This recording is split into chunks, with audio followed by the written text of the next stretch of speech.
Bismillahirrahmanirrahim. Assalamualaikum warahmatullahi wabarakatuh.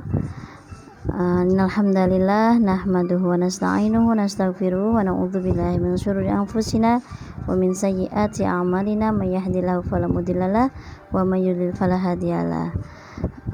Bersyukur kepada Allah dengan mengucap alhamdulillah dan berselawat kepada Nabi dengan mengucap Allahumma sholli ala sayyidina Muhammad wa ala ali sayyidina Muhammad. Baiklah, jumpa lagi bersama kami Abi dan Umi Fasiha di channel YouTube kami yang akan mengupas tentang apa saja sunnah-sunnah yang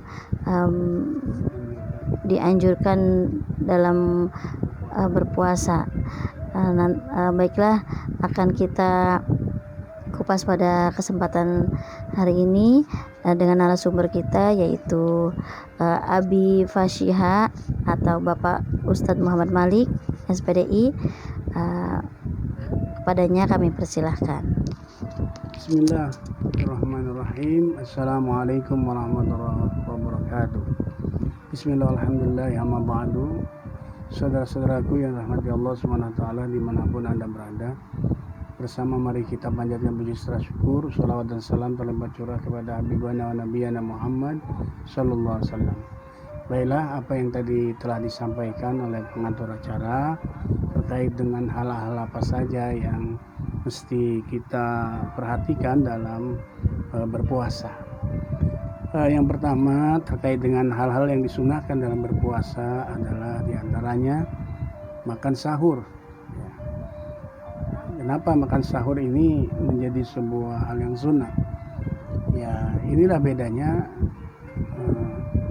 puasa Ramadan.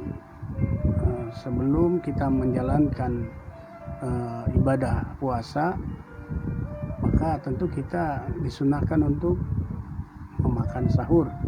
Ya, diriwayatkan oleh Imam Bukhari dan Muslim dari Anas bin Malik radhiyallahu anhu, semoga Allah meridainya, bahwasanya Nabi sallallahu alaihi wasallam bersabda, "Tasahharu inna fit tasahhuri al-barakah." Hendaklah kalian semua itu makan sahur, karena sesungguhnya di makan sahur itu terdapat suatu keberkahan. Itu yang pertama, saudara-saudaraku yang ada Allah SWT. Yang kedua, mengakhirkan waktu makan sahur, ya, kira-kira beberapa menit sebelum salat subuh. Jadi mendekati subuh. Jadi sahur ini jangan juga terlalu malam, ya. Jangan juga mendekati azan juga. Jadi artinya tadi dikatakan mendekati, di situ ada jeda waktu. Ya, ini diriwayatkan pula oleh Imam Bukhari dan Muslim dari Zaid bin Sabit radhiyallahu an. Ia berkata, ketika kami makan sahur bersama Nabi sallallahu alaihi wasallam, kemudian bangkit untuk salat subuh, ia ditanya tentang berapa lama di antara sahur dan salat subuh itu. Maka Rasulullah menjawab, kira-kira kita membaca 50 ayat. Ya. Nah, timbul pertanyaan, bagaimana maksudnya kira-kira 50 ayat itu? Ya, para ulama kita senantiasa mencoba memahami hadis itu, ya, yang kalau kita kaitkan dengan sekarang itu, ya, sekitar 10 menit dari waktu imsak. Biasanya kalau di kita umumnya di Indonesia itu, ya, kalau misalkan jam 4.36 itu azan subuh, maka 10 menit sebelumnya, jadi jam 4.26 itu sudah terkategorikan imsak. Artinya awas sebagai sirine, ya, sebentar lagi akan salat subuh. Yang ketiga, menyegerakan berbuka jika telah masuk waktu maghrib, ya. Nabi sallallahu alaihi wasallam bersabda, orang masih tetap dalam kebaikan selama mereka mempercepat berbuka puasa. Jadi orang yang berpuasa itu bukan karena sebab saya masih kuat, saya masih bisa, nanti aja saya tidak bisa, begitu. Jadi harus ketika azan maghrib berkumandang, maka segera batalkan puasa kita. Minimal dengan, ya, air putih dengan kurma. Ya, sekarang banyak kurma, udah banyak, tidak diragukan lagi. Ya, minum yang manis-manis. ya, makan yang manis-manis, tapi secukupnya. Jangan sampai hidangan ada yang di depan mata dimakan semua, maka khawatir nanti itu akan menimbulkan sulit kita untuk beribadah.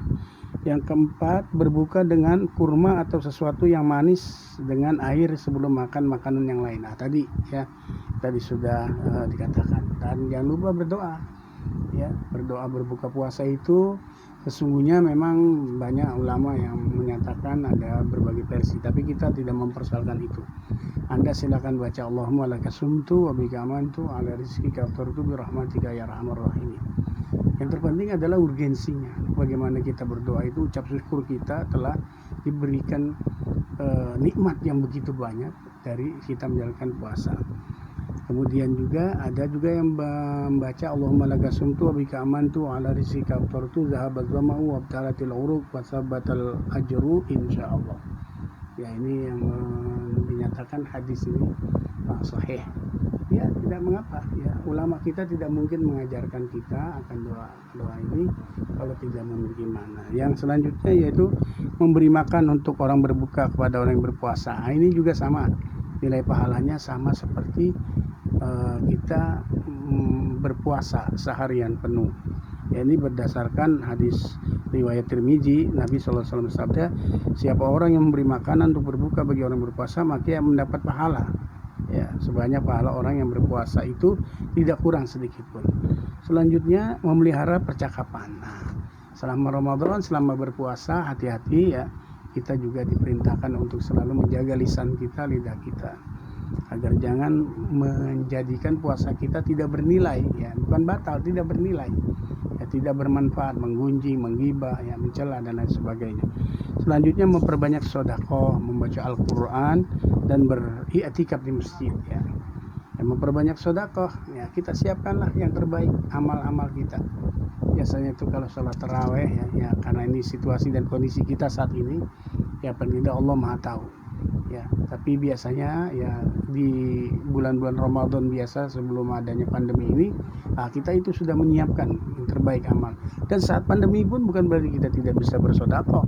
Ya, di saat ketemu orang, ketika kita lagi ada urgen kepentingan, ya, saat itu juga kita punya rezeki, kasih. Itu juga sama. Kemudian baca Al-Quran, tadarus Al-Quran. Nah, ini juga penting. Ya, sabda Nabi, nawiru buyutakum bitilawatil Quran. Ya, sinarilah rumah-rumah kamu itu dengan bacaan Al-Quran. Ya, tadarus pribadi, tadarus bersama keluarga, tadarus ya anak-anak kita dan sebagainya, itu juga bagian daripada hal-hal yang disunahkan dari Nabi. Beriktikaf di masjid, karena kondisi saat ini adalah pandemi, ya kita berupaya perbanyak ibadah kita di rumah. Dan itulah barangkali saudara-saudaraku yang rahmati Allah SWT, semoga bermanfaat. Jika ada pertanyaan, ya, jika ada hal-hal yang belum jelas, ya kami persilakan. Terima kasih. Assalamualaikum warahmatullahi wabarakatuh. Waalaikumsalam warahmatullahi wabarakatuh. Syukran jazakumullah atas materi yang telah disampaikan. Kalau ada pertanyaan, baik, Ustadz, ada pertanyaan. Bagaimana menurut Ustadz atau tips-tips apa saja yang dapat kita lakukan dalam meraih pahala-pahala yang banyak pada saat bulan Ramadan ini? Itu saja. Baik, terima kasih. Singkatnya bahwa tips meraih pahala di bulan Ramadan tadi, ya, perbanyak tadarus Al-Quran. Ya, minimal kita dalam satu bulan ini 1 kali khatam. Ya, tidak berupaya untuk kita lantas kita harus kejar target berkali-kali khatam dan sebagainya. Tapi kalau niatannya bukan karena Allah, itu juga sama. Yang penting bagi kita adalah kita beribadah membaca Al-Quran karena Allah Subhanahu wa Ta'ala.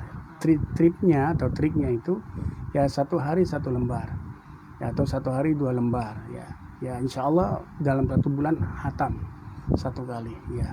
Yang terpenting bagi kita ada aktivitas, ya, yang positif, yang bernilai ibadah di sisi Allah saat di bulan Ramadan ini. Jadi kita harus bedakan, jangan sampai disia-siakan bulan Ramadan ini. Karena apa? Karena bulan Ramadan ini bulan dilipat gandakannya, yudhaifu liman yasha.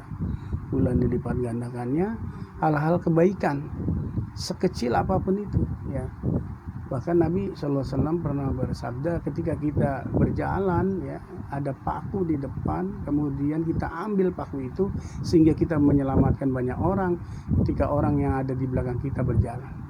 Itu hal-hal yang terkecil, ya. Terlebih lagi ketika kita diberikan rezeki, ya, oleh Allah SWT, kita berikan kepada orang yang membutuhkan.